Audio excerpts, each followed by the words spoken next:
Tingnan niyo ang pusa ko, guys. Pag natutulog, laging nakabuka ka. Share pa natin si Papay. Bakit? Bakit mo yan? Bakit? Kailangan eh. Dito kanina eh. Kanina dito. Hindi lang makita.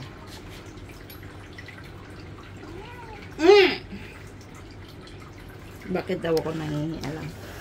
Bakit ba gusto ko mangingialam?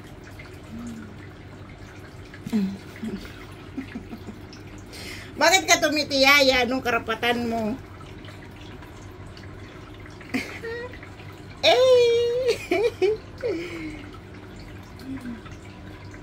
Bigyan kita ng tights pag di ka bubuka ka. Ang kulit-kulit niya.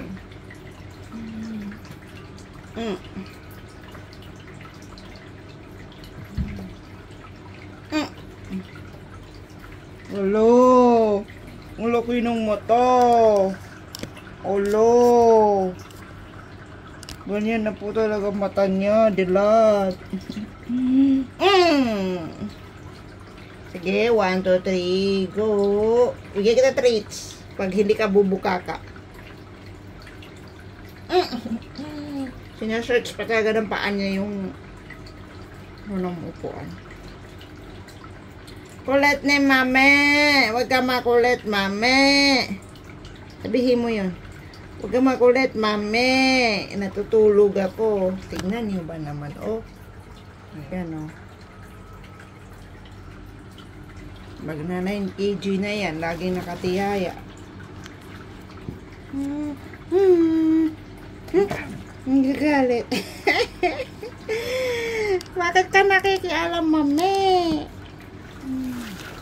Bakit? Gusto ko mangialam. Oh, yun. Ano na siya. Wow! Pero, nakaano pa rin yung paan, nakatungkod. Lagi yung matutulog, nakataas ang paa. Nakakarinig na gumagalaw na ibang puso. Meron din tahimik na natutulog dito. Maguluhin natin.